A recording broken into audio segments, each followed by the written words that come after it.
Hello and welcome back to another episode of Supercoach Insider. My name is Ben. And I'm Chris. And I'm Swiz. Swizzy! Yeah. You're going to fucking cut me off there too, brother. Ben was like, nah, he's not part of the group. the stitch up. Chris is back, ladies and gentlemen, and poor Swiz's face has disappeared into the background. Poor Swizzy. Appreciate it. But hey, on the plus side, you're going to have to change your shirt today, and you were just talking about having Naked Tuesdays. So welcome. I might have had a great shirt to go to today as well, mate, and the people are missing out on that. Is it a Collingwood jersey? Because otherwise I don't want to see it. It could be a Butters Shop shirt, mate. Oh my gosh, if it is. That deserves everything. Send it. Yes. Shout out to Shane Milroy for the Twisted Palms, one of the favourite beverages out there. Cheers to you, Chris. If you know how to open a beer, mate, you amateur. I got there. Cheers, mate. Chin, Cheers. chin, chin. By the way, this is my favorite beer. I don't know, sometimes you joke around, oh, I like this beer. I like this. This is my favorite beer. It's light enough that you can literally drink it all day, but still has that sort of tropical flair in your pale ale, and I really enjoy that. So it's very tropical because get into Chris, the Twisted Palms. They're from the Burleigh Brewing down at the Gold Coast. Cheers. Chris likes them fruity. All right, let's move on. SC Insider 100. You can find us on Facebook, Twitter, Twitch. You can also listen on all the audio platforms, Spotify, SoundCloud, Stitcher, you name it. And on the YouTube, Chris. Just search for a Supercoach Insider. You. What up? Boom. Now, we had to wait for Chris for this pod. Basically, he is a big fan of the Butters, and we're definitely going to get into that. So, what are your prospects at the moment as far as looking at Port Adelaide? Do you think they're a top four again this year? Oh, absolutely. I think they're going to be up there. So, yeah, they're going to be another good team to be on this season. I think in terms of their prospects, the last couple of years they've been right at the top. However, they've really been hurt by injuries to key players for a large portion of the season. I mean, Butters went down for 10 weeks, came back, and he didn't play the same role because he just wasn't up to the level of fitness. Rosie has been battling injury for 2 years. They've been trying to get him through the midfield. They finally feel like he's able to do so this year. Yeah, Rosie was pretty much in Witsec. He was in hiding, mate. No one could find him. And they're like, where the fuck's Rosie? Where's this talent that everyone was like, oh, what a great pick. He's way better than Walsh. Next minute, not better than Walsh. Well, he's had consistent foot injuries, and that's obviously hampered his fitness. And so they've had to play him forward. And obviously, you still see the talent there. It's ridiculous. But they want him around the ball a lot more than what he's been able to produce. And then their backline has just been decimated by injuries constantly, like from go to woe. And I suppose that's why they have 700 halfbacks, because everyone keeps getting injured. Well, even I think Bergman and stuff at the moment injured. All I can tell you though is one thing is for certain is that they will lose round one convincingly, boys. I'm guessing they play the Lions at the Gabatoir under. When you say convincingly, I don't know if that's going to be necessarily the case. No, as in I'm convinced they will win. Convincing against the Lions. Okay, that makes sense. That makes more sense. Against the Lions, no, the Lions will win. They'll win in the flood. The big pool there. I don't know if you saw the video. Mitch Robbo doing laps in the back of his yard, doing tough laps, and he's like, I always wanted a lap pool. Suncorp's completely under. Yep, the 4X Brewery. Like, good thing no one drinks any of that beer, but that's how they ferment their beer. With dirty rainwater. Yeah, all the Gap ladies throwing their yeast down towards the 4X. Anyway, let's talk about Port Adelaide though. They do have the Gap. It's the thigh gap. It's a double entendre. It's a lot of people don't know that there's an actual suburb called the Gap. There is. Yeah. So I got the joke. But everyone else in Melbourne's like, I don't get it, bro. No, even I got that joke, mate. Okay, good. Thanks, Swiz. It's like that's highbrow stuff. Before we get into Port Adelaide, boys, it's my pick in a 14-man draft. Do you want me to take Jamie Elliott or Sard? Jamie Elliott. Oh, Elliott's going to miss. I think he's out for the first little bit of the year, though. What? Calf and Achilles. Is he back? Had to have been last couple. He played in the practice match the other day. Yeah, I think maybe it's just new then. It came out kicked AFL. 5 goals, bro. Jamie Elliott did. No, pick him up. He'll be right. He's okay. So Jamie Elliott's supposed to be alternating with. Jamie Elliott or Elliott Yo. No, Jamie Elliott, mate. Or Sard. I'd go Sard. That's how deep I'm already into this draft. Sard. Jamie Elliott is going to be switching with DeGoey on the ball, and he's going to kick goals and he's going to get CBAs. I'm sorry, Swiz. Can you put your fan mail through via mail, please? And don't use up precious airtime. Well, you're crapping on about the Brisbane Lions or something, so I was like, let's make this relevant. All right, but speaking of Speaking of things that aren't relevant, the Brisbane Lions. Okay, so fuck you guys. Okay, so after the Lions, though, they do play Hawthorn, Adelaide, Melbourne, Carlton, Eagles, Saints. So it's actually, and then Dogs and then North. So the Port Adelaide they have a very, very soft start to the year. Basically, the Lions don't really shut down anyway, so it's very free-flowing. Hawks are easy. Adelaide's easy. Carlton, I think, will get scored against. West Coast, as we already know, Swiz. What's West Coast doing this year? Oh, fucking shit, mate. Nothing. Doing nothing. Talk about a waffle team, mate. Saints.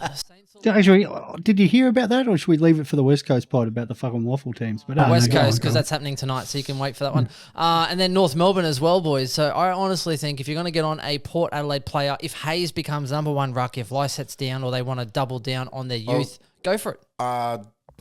Just preempting that, we'll probably talk about it a bit later, but Lysett is apparently playing in the next I know, practice match. So. But But I do like Hayes as well. I'm just saying he's obviously slated to play there. Well, Lysett was a West Coast player, so he is going down. I think there's a lot of draft relevant players for Port, because I think there's a lot of guys that will average somewhere between 80 to 105. The problem is, like, there's really not a lot of guys like top tier premiums outside of Boak, who's like 83.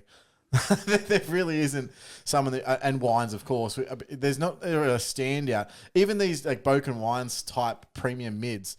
They're not your Clayton Olivers. They're not your Bontempellis or your McRae's or your Steeles or the Touk Millers. They're not that real top echelon. Are they the Richmond of 2021, where they're such a great team, but no one's dominating for Supercoach? I think there's always these are the types that will drop down at some point. They'll have a random 70 or an 80, and then you'll pick them up and they'll go on a run of 6 games of 140 plus. Like they can score really well, but they generally do it in purple patches in bunches. So they're good upgrade targets, and I don't think they're necessarily guys you need to start with. But they've played a lot of games. Ollie Wines played all 22. Travis Boak played 21 last year. I actually don't mind either of them from an upgrade perspective, but I can't see anyone starting them. All right, personally. So let's say Ollie Wines, 612,000 average, 112.5 last year. Now the big thing, Swizz, I'm going to pass you. He averaged 124.4 over his last 7 rounds. Some people are extremely optimistic. Are you on the Ollie Wines train? I am not. I knew your answer, At but all? I thought no. We both shit all over him. At 6'12", here's the one thing I'll give him though. At his price point, there really isn't much. You really got to throw. I think Bont's like 625, so a little bit more gets you Bont. But I'm not really 625. Bont's 650 basically. Titch is about 620, 630. No. What's Titch? Bont's nearly Bring it 650. up. I think he's only like 620, 630. I'll bet you $50 on that right now. It's closer to 650. Yeah, Bond's 650. Where the fuck have you been? I told you. Hey, this goes to our last podcast. Obviously With. not listening to your podcast. Yeah, clearly. Who the fuck's this guy? Who's that other bloke that wants to get on? Get him on. Oh, Bigger. Shout out to Bigger audition tape. Okay, no. So, boys, and this is what we spoke about on the podcast the other day. We're like, Chris is so opinionated, right? And he hasn't been doing any research. Right. 651. I'm here for the banter. Shut the fuck up. 651. Now, Brayshaw would be around the better price point. I think Tom Mitchell is... Brayshaw's like 580, isn't he? Yeah, 585. I'd probably rather have Brayshaw. So would I. But you're talking about in that price point... Anyway, this is that's what I mean. At like that 600K price point, there's probably nothing. There's not really much around. Oh, yeah, 610, 650, potato. Potatoes. Oh, fuck your Beat heart. and mash. Boys, it's straight out. How many Brownlow medalists have gone one better after winning the Brownlow medal? Oh, he won, right? Did he win? Yeah. Yeah, that bloke. I was sitting there thinking, earlier in the season, I'm like, who won Brownlow? I was like, was it Clayton Oliver? I'm like, literally, that's how irrelevant Ollie Wines is. Like, nothing against him. And that's how many drinks deep we were watching the Brownlow. Oh, man. No, that's okay. Fair enough. Well, Okay. that's how irrelevant he's not irrelevant. No. I'm just saying, as in, it didn't stand out as a Brownlow medalist. He learned Shout out to all the people from Echuca there. the Jack Crisp. They're just a long tour contest. That's what he does. Yes. That's why his Supercoach went through the roof. All right, we'll move on. Now, We digress. Travis Boak, 106.3 average. Is he a bit of a slider for you boys? Because I'm not sure if Boak can keep backing it up. I know he has some kind of Charlie Sheen blood, but I mean, Swiz, are you looking in a draft league, or are you kind of letting him slide a bit? I completely forgot Travis Boak was even playing there, mate. No. Boak has actually said he's happy to just keep plodding along. He'll be Monday, like he'll just be there every year. I mean, he scores well, but he just doesn't excite me in any way. It's just some point, like the players around him or who are cheaper than him, like fucking Dangerfield, Neil. He's around about just a little bit cheaper than Brayshaw. Yeah, it's just players in that price bracket. I just don't even look at Boak. If somebody wants to take Boak, good on them because I don't want to borrow him. The other thing we got to consider is that how I expect this to be Ollie Wine's midfield next year, 100%.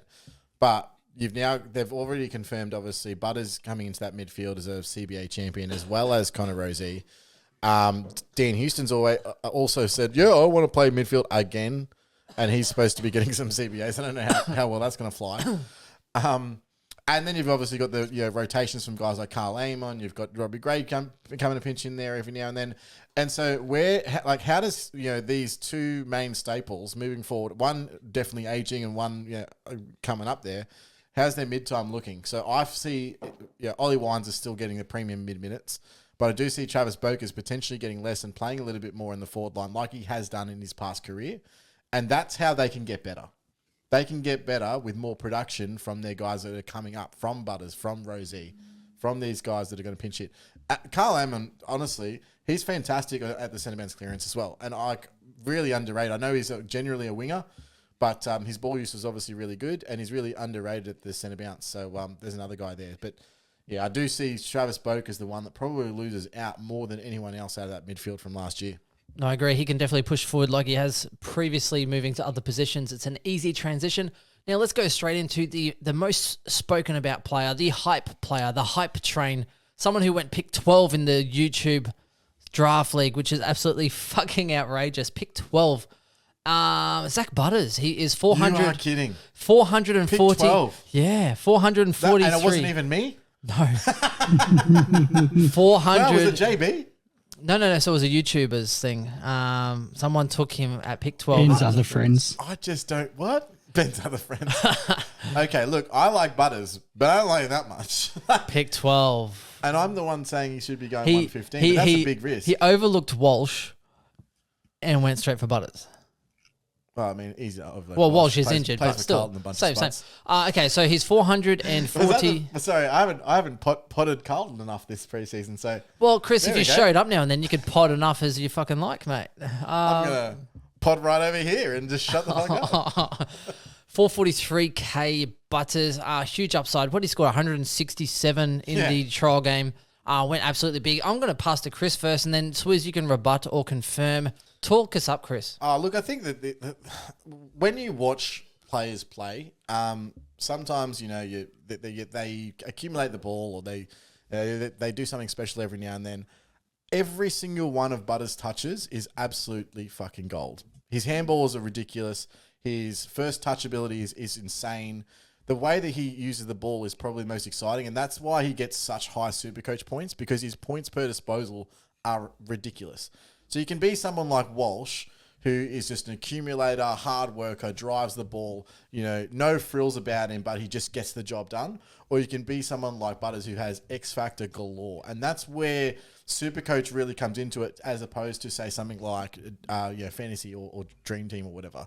Because they only count, the possession actions. Supercoach counts the hard ball gets and everything in between that make Butters what he can be in Supercoach. And that's why I'm really excited about him. The fact that he's obviously he's only trained in the midfield, he's not trained at all as a forward. All the preseason, all the midfield, hasn't had missed a beat. Every single report comes out saying, yep, Butters is going to be playing midfield. He lined up in the centre bounce in the first practice match as an opening midfielder. All of the it's like green tick. Like, there's no red flag at all. Bang, lock him in. He should be, in my opinion, he could be the number one forward. I'm not saying he will be, but he's got the scope. He's definitely top 6 in my opinion. Petrarca 2.0? Yeah, absolutely. Yeah, and could be this year where you go, shit, I need to start at Butters. That's how strongly I feel about it. Swiz?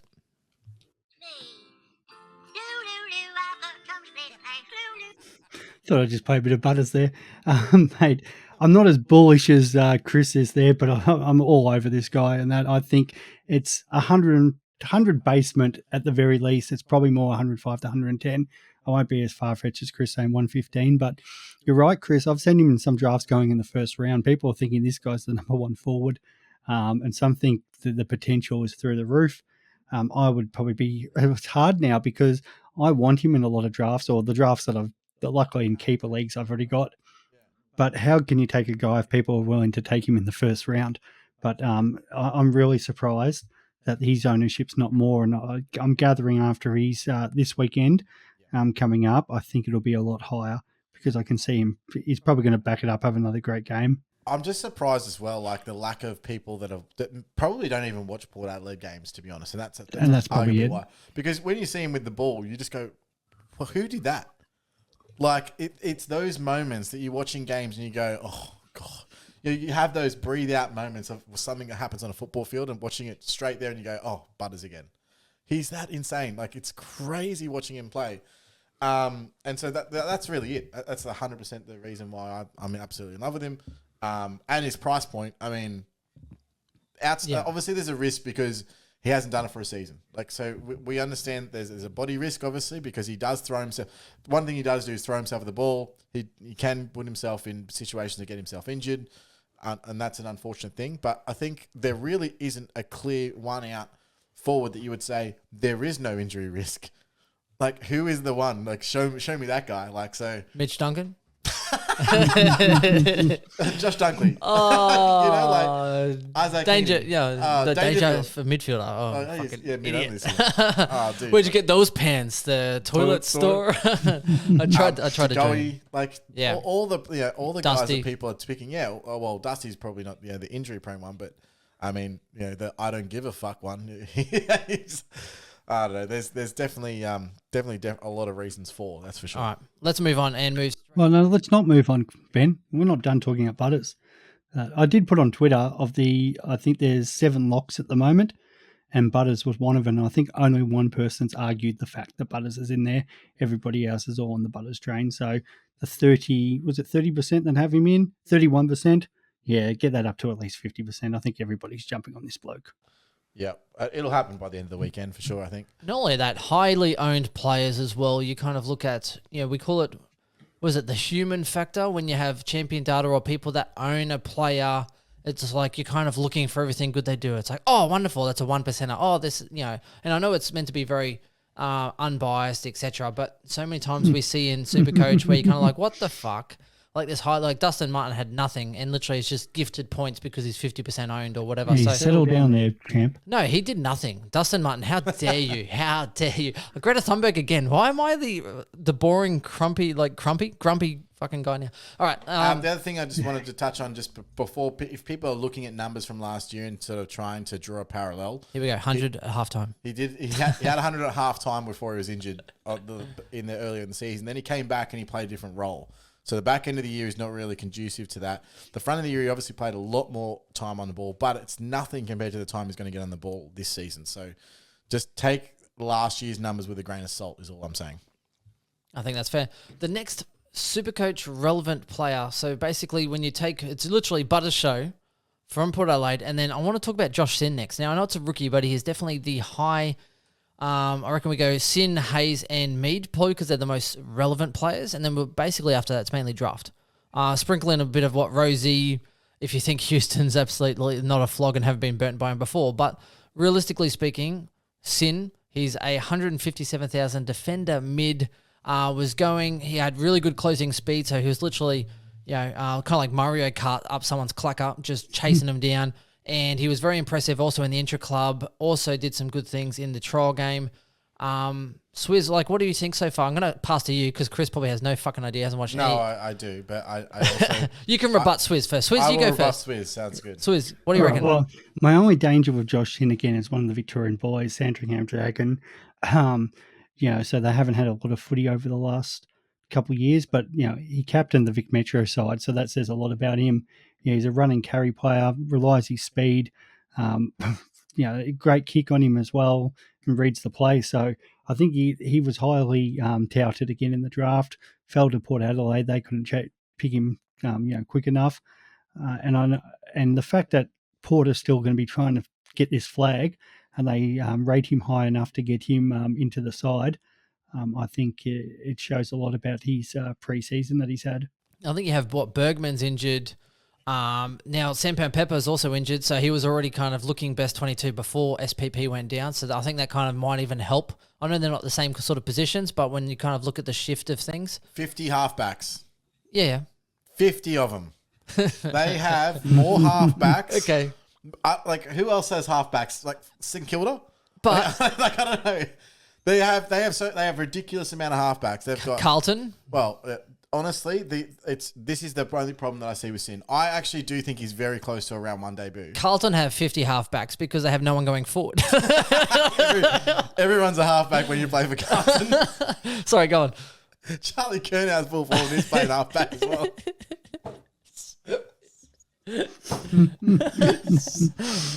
Oh wow! I forget how fun this is. All right, no. So I do have obviously. Okay, so Houston's supposed to be playing more on the ball. We've seen that fucking before. Guaranteed, he's playing halfback, and he every 5 games he pops up with a 130. Yeah, no. So I'm worried more about his job security once he's in. Like even if he gets named round 1. Is he going to get at least 3 games, or how many games has he got in him?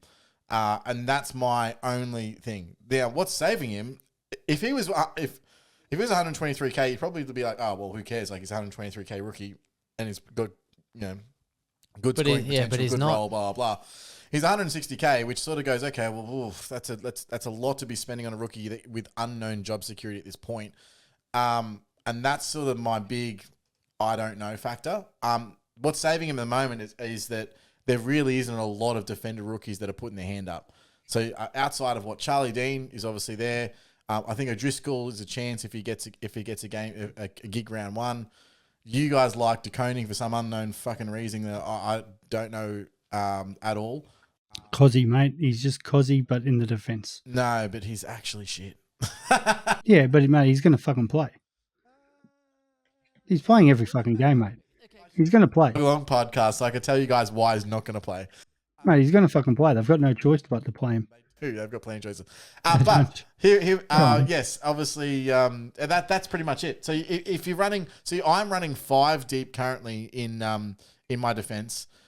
If I was to run 4 deep, it was because I had the confidence in Sin to play 5 deep. Yeah, they call that. D5's Hewitt at the moment. Because they call that the Rolex taker. 5 deep is my Friday night, actually. So. I thought, and we're back. I thought she only has 4 children, Chris. Moving on. But okay, so let me There's get layers to that. There's layers to it. This bit of you must be Shrek and I must be Donkey. Onions have layers now. Okay, so we have a look. So Burgoyne Burgoyne Jr. is not playing yet, right? So, but he is possibly in that depth sort of chain. But I guess it makes sense. So Frederick, defender. Jones, so Lockie Jones, good defender that they rated last year. Bergman, defender. Although he's mid, but he can play defensively, I believe.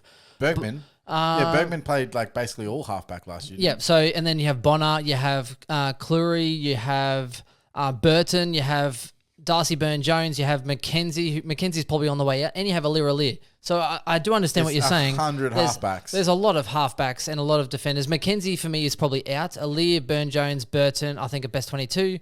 Bonner's probably best 22 as well. Jones probably best 22. Frederick in and out. And realistically, if he has closing speed as well, and unfortunately, I think there is something that they're missing from that backline. I think Frederick was actually quite good when he came in that role, and I'm surprised that he didn't.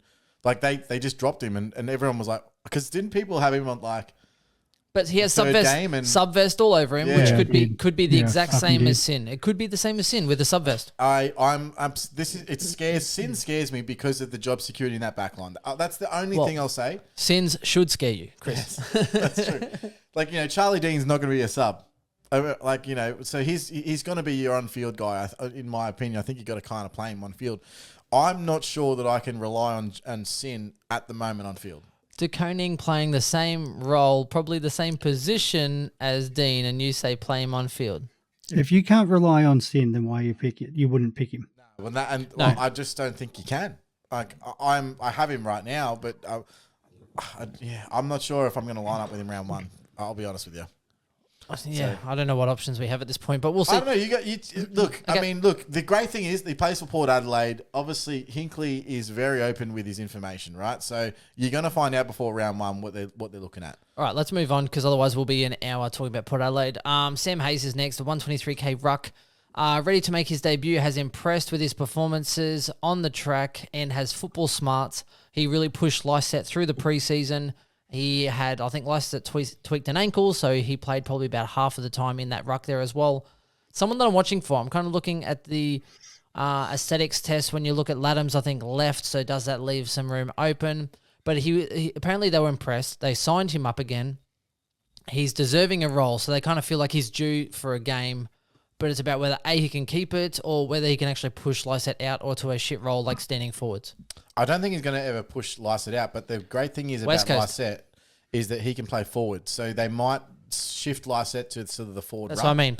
Lycett plays Laddams' role, and maybe you have a new ruck. Which I think it could be possible. Sam's Hayes impressed. Lycett's also injury prone. We've got Charlie Dixon, who they definitely don't want to throw in the ruck if they want to win this year at all. Finlayson. Finlayson is now the ruck. Yeah, absolutely. So so it's going to be between. Okay, so how they line up is Finlayson that guy, and I think that they want Finlayson as that ruck who can push forward, and that's how they're going to probably line up in round one. But there is definitely a battle, and you don't know how that's going to really line up. I do think. Sorry. I said Josh Battle. Yeah. Nah. I just heard the word battle. No. Go on, mate. I think that there will be sort of a bit of a tussle early on to see how they all fit. This is what the preseason is to work it all out. But how they line up run one, I think regardless, Hayes is probably worth having at R3 because I think he gets games this year. So he's going to be a ruck that will probably make you cash at some point. Maybe not be from round one, but you could use him as a loophole early. That's someone that does get games later in the season. So he's probably the leading candidate for me. Unfortunately, I wish he was ruck forward. That would be ideal. Maybe he will. Well, and there is a chance that he plays a little bit of forward time and then gets that ruck forward swing. I mean, obviously with the new change to Supercoach. But for me, he's the leading candidate for R3 right now. And we'll see how we go when leading into the season. All right, and I'll get you on this one, Swiz. Jackson Mead, 123k midfielder. Now, there was a little bit of hype about him, so he emerged stronger and fitter this year, demanding an inside role with his training performances and clean skills. That came straight out of Port Adelaide. Now, we'll fix it up, Chris. So here's the thing. I'm actually watching him heavily, Swiz. I don't think he played on the weekend. I'm not quite sure why. So I don't know if he's best 22, but I'm sort of keeping my eye and ear out for an opportunity for Jackson Mead. What do you reckon? Yeah, I've had Mead in and out of my side. Very similar to what Chris talked about for who the fuck did we talk about before? What was that? Yeah, for Sin. And that it's like, okay, I love everything this kid does. And again, he's got some great footy smarts about him, clean hands, good ball winner. But where does he kind of fit in with that midfield? If we're talking about, Wines, Boak, Butters, who have we missed there? Amon. Yeah. Rosie, Amon. He's a big chance to be like a subfest guy, or that last pick player in and out of the side. So he doesn't fill me with a lot of confidence. I would have liked to see him play the practice match, do really well on it. May have a bit of these Luke Valenti vibes here, where we always hear about Jackson Mead, but we might not get to see the best of him for a little while until an opportunity opens up. Or Will Gould. I think in the intra-club, he absolutely fucking killed it, right? But it's just, I agree. Who's the ranger that they have that's in and out of the side as well? What's that? No, he wasn't in and out. Will Drew. Will Drew was in. He was in last year, yeah. I have an answer, Chris. He was what, 3 years until he got some game time? I think there's a bit of that about it, so... Well, apparently Will was actually running 55th with another guy, and it was so close they said that they drew. And the next one actually did email. I actually emailed Hinkley, boys. I emailed Hinkley asking if he's best 22, and apparently Hinkley just said, look, they're not quite sure whether they need him. And so we'll wait and see on that one. And there's the double. Hinkley's honest, man. He'll tell you. Yeah. So I'm just, he's an honest man. All right, now let's draft relevance, boys. We'll wrap this up pretty quickly. Now, As far as screamers, I hear Rosie goes pretty hard.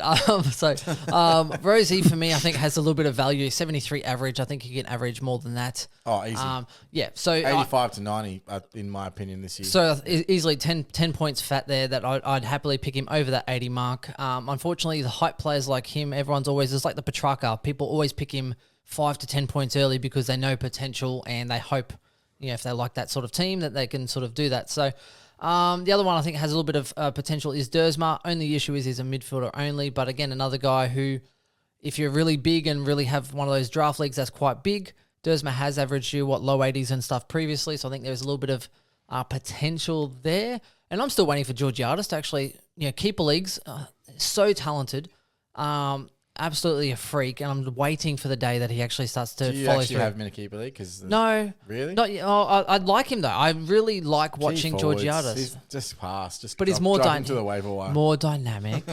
Mate, if you want to talk draft relevance, Boone Jones has not been touched as a defender. A lot of people are, avoiding him, so you can actually pick him up, nearly as D4, D5, depending on how deep you're running, because for whatever reason, people and he played really well on the weekend, so that might change things if people are doing their draft this week, but there's just, I think, a bit of burn factor. But after a few people looking at him in standard, what was it, 2 years ago, and then just hasn't reached those heights again. Yeah, I actually don't mind who you just highlighted, Jeremy Finlayson as well. Obviously, I do believe they traded for him for a reason, so I think he's probably got in a winning side.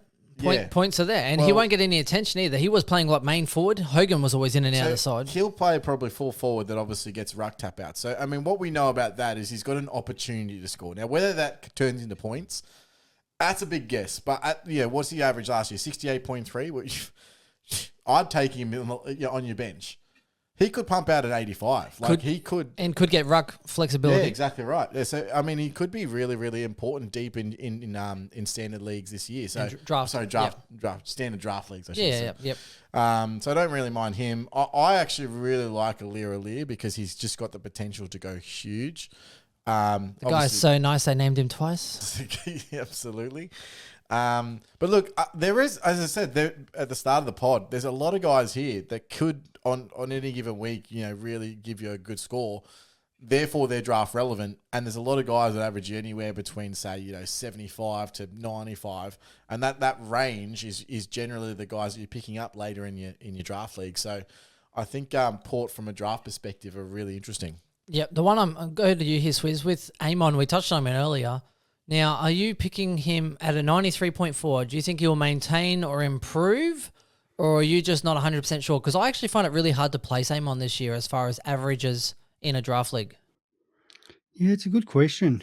I don't think he regresses, but I think it's around that same mark. But I haven't probably been in a position. Again, it's one of those ones, I think a few people see a bit of an improvement on him.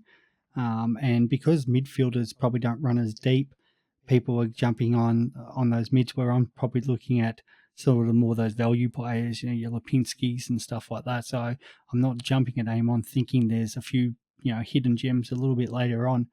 But yeah, I think you've probably got to pay what he's worth, or just a little bit over. Okay. I think that's fair. And boys, I think that wraps us up. Port Adelaide, the Butters show. I think he rounded out probably a good 10 minutes of the segment. Next, I think we'll have Sydney Saints, and then we'll wrap into Swiss's favourite team, West Coast, to finish the series. Maybe we'll get Western Bulldogs last because Swizz will be raging by that point. But look, thank you very much. It was lovely to have you, and we'll catch you next time. Cheers, guys. See ya. Bye.